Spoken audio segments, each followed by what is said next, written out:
Cada día me levanto con ganas. Hola y Dios les siga bendiciendo. Bienvenidos a nuestro podcast El Reto del Día. Hoy en nuestro formato de conversaciones, donde en una conversación que sostuvimos con el pastor Adriano Urgiles hace algún tiempo, abordamos las preguntas más fundamentales respecto a la fe, a la vida espiritual, a la vida cristiana. Y en el día de hoy vamos a estar hablando acerca de preguntas que surgen, como ¿por qué un Dios bueno permite el sufrimiento en nuestras vidas y la injusticia a nuestro alrededor?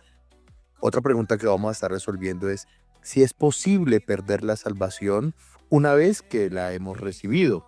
Así que esperamos que estas respuestas puedan resolver algunas inquietudes que tengas en tu vida, en tu caminar con Dios y puedan fortalecer tu confianza en el Señor. Así que quédate con nosotros con este mensaje hasta el final y prepárate para fortalecer las bases de tu fe. Dios te siga bendiciendo. Cada día es una conversación con el que me dio la salvación. Mi vida entera es su canción. Conversaciones, pura bendición. Escucha bien, mi gente. Quiero iniciar, pastor, haciéndole una pregunta, y es ¿por qué el Señor permite el sufrimiento y la injusticia? Bueno, Pastor Adrián, la pregunta es muy interesante y obviamente nosotros procuramos que todas las respuestas que damos sean a la luz de la verdad bíblica, ¿no?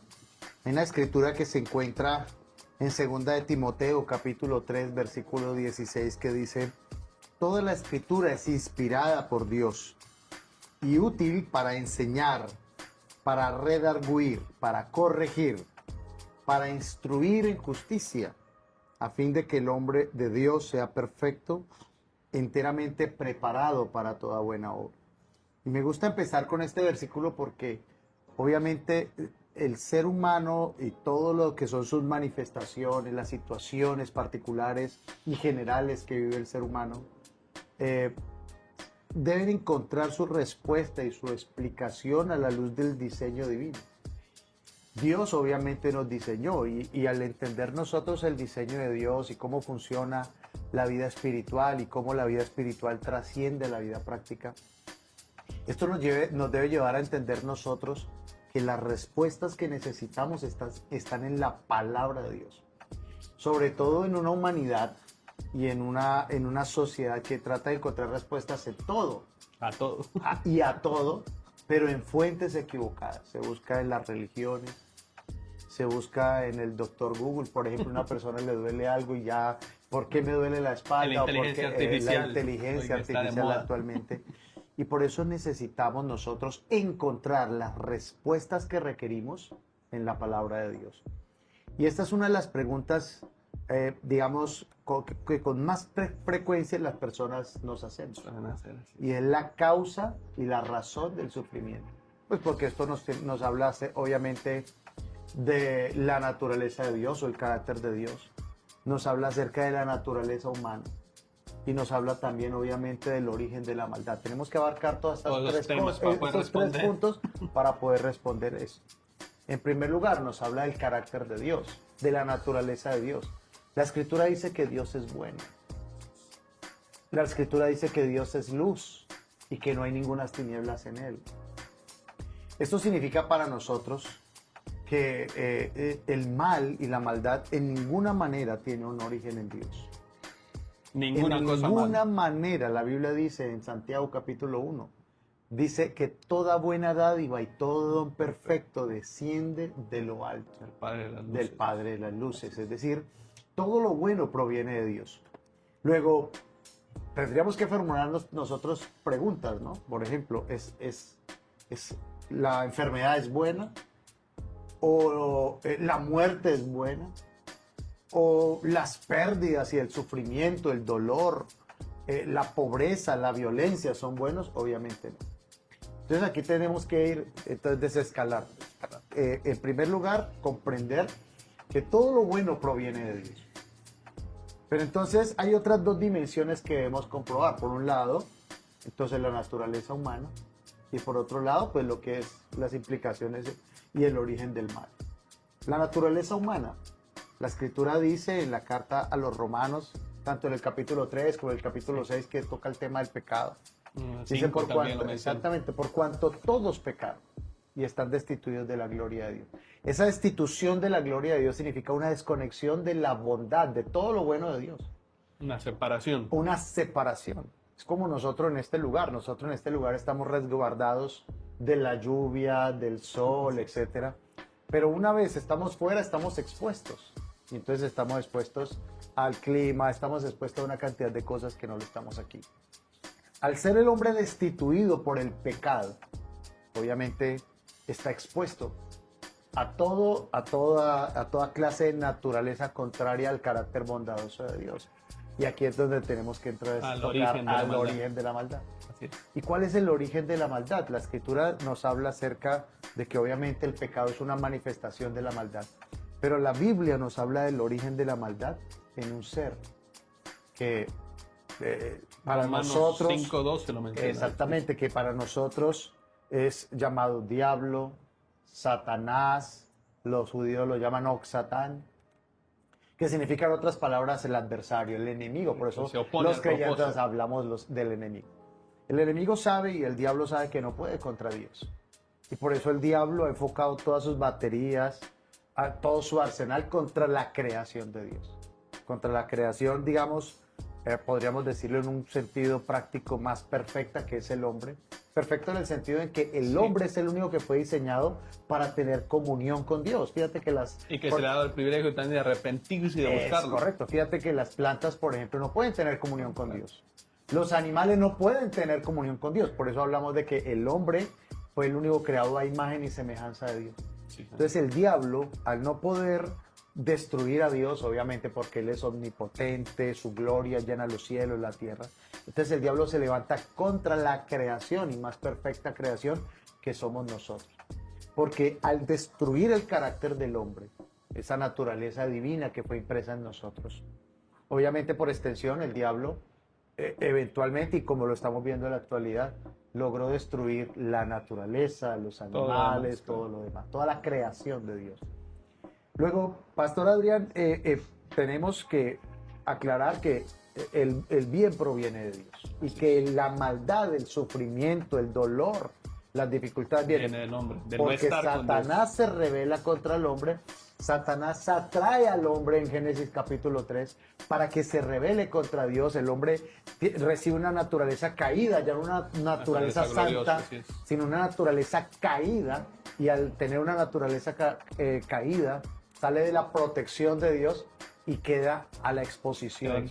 Expuesto. Jesús lo mencionó también, dijo, en el mundo habrá aflicción, ¿no? Exactamente. Y es por eso, porque el hombre está destituido de la gloria de Dios, expuesto a la maldad, al pecado, a la enfermedad, a la violencia, expuesto a la misma destrucción de la naturaleza generada por la naturaleza caída del hombre. Fíjese que el ser humano lo que está haciendo, por ejemplo, con la misma tierra es una sobreexplotación de los recursos. Y esa sobreexplotación viene ¿por qué? Por la avaricia, por el egoísmo, etcétera, etcétera. Pero todas ellas, digamos, son parte de lo que es la naturaleza caída del hombre. Así es, pastor. Yo quiero ahí acotar algo más, que alguien decía, bueno, ¿y por qué si estoy en el Señor, si camino en el Señor, me ha tocado sufrir ciertas maneras? Y Romanos 8:28 resume esto, ¿no? Dice, sabemos que a los que aman a Dios, todas las cosas nos ayudan a bien. Amén. No quiere decir que Dios permita, pero a veces pasan cosas malas en la vida de todos los que pertenecemos a este plano.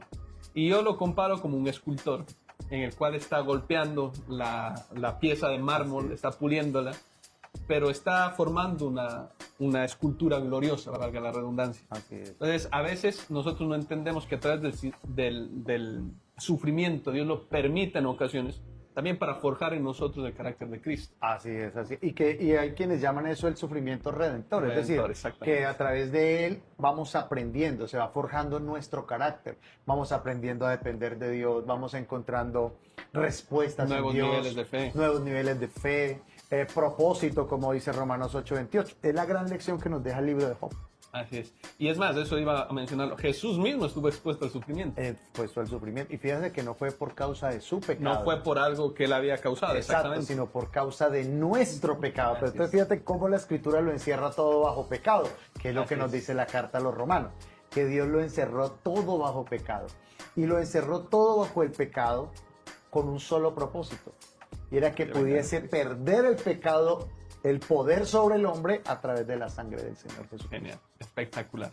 La siguiente pregunta que nos enviaron es, ¿puedo perder mi salvación? Yo creo que esto lleva años entre el arminianismo. Calvinismo, el arminianismo, calvinismo, eso es complejo, ¿verdad? Las nuevas teologías que están saliendo. Pero son preguntas que la gente lanza y que son muy profundas, pero vamos a tratar de resumirlas Claro que sí. lo más pronto. ¿Puedo perder mi salvación? Claro, entonces volvemos al primer punto, Al ¿no? primer espacio. Porque la gran pregunta del hombre es el pecado. Es el gran conflicto de la humanidad, el pecado. Así Y es. entonces la salvación, ¿qué es? Es recibir liberación del poder del pecado. Luego también entra de nuevo la palabra o el término pecado entra allí. Y entonces esta pregunta, ¿por qué surge? Porque hay quienes se preguntan o se cuestionan y dicen, bueno, yo ahora que recibí la salvación, pero si vuelvo a pecar. O sea, otra vez se introduce la palabra. Sí, sí, sí. Si vuelvo a pecar, pierdo mi salvación. Entonces lo que nosotros debemos comprender aquí es que el sacrificio del Señor Jesucristo en la cruz, ese sacrificio sustitutivo, es un sacrificio perfecto y absoluto. Totalmente.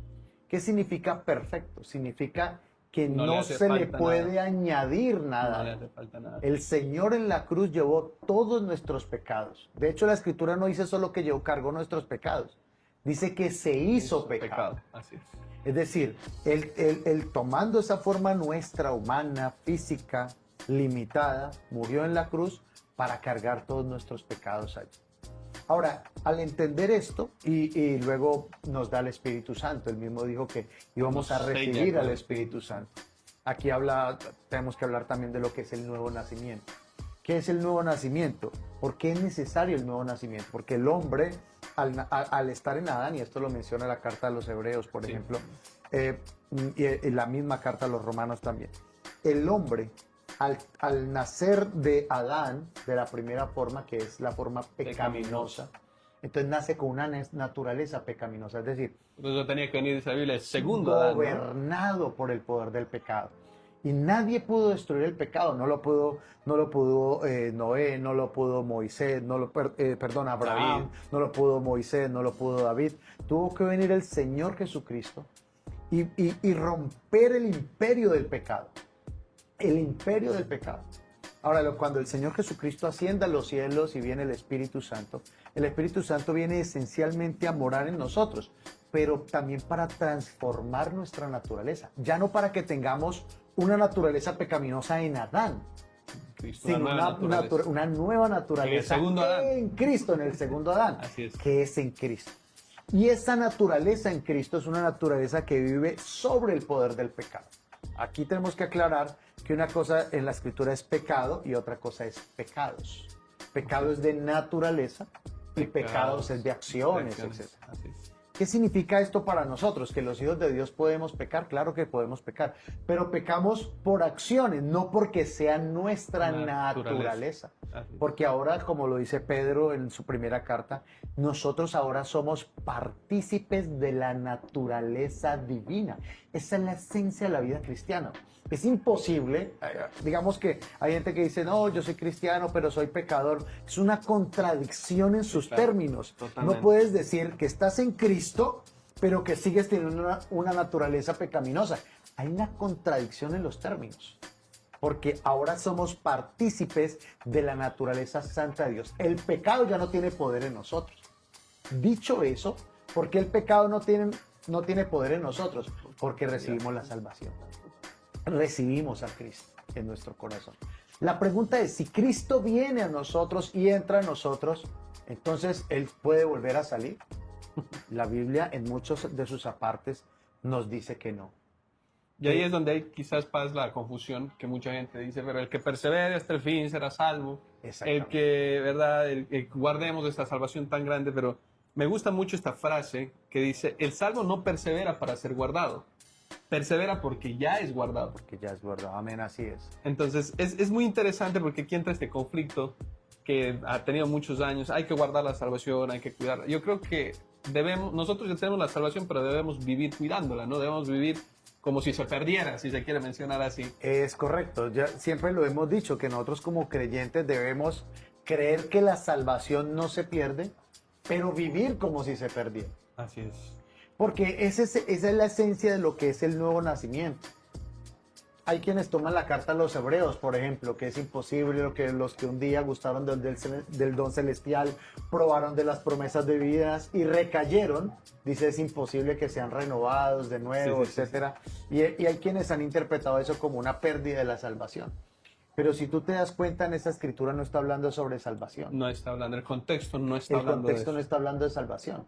El contexto está hablando acerca de que se pierde los beneficios de la salvación, porque tú Total. puedes tener la salvación, pero perder el gozo, perder la paz, La perder, opresión que está, y más preguntas más adelante. correcto. Sí, Entonces, señor. una cosa es perder la salvación, que en la escritura no encuentro evidencia que se pierda la salvación, y otra cosa es perder los beneficios de la salvación, porque se contrista el Espíritu Santo, porque se aparte el creyente de la verdad.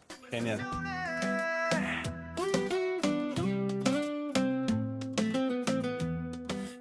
Y bueno, luego de este audio, de este mensaje, digamos que todas las dudas sobre el carácter de Dios y la seguridad de nuestra salvación pueden ser un motor que nos ayude a desarrollar una fe más madura. Así que si esta conversación te ha dado claridad, compártela con alguien que lo necesite, que necesite darle un oxígeno a su fe. Así que te esperamos en nuestra siguiente entrega de nuestro reto del día, conversaciones. Te mando un abrazo muy estrecho y Dios te siga bendiciendo. Mi Dios es real, no es religión, es una relación, pura conexión. En la calle o en casa, Él siempre está. Mi mejor amigo no me fallará. Compartir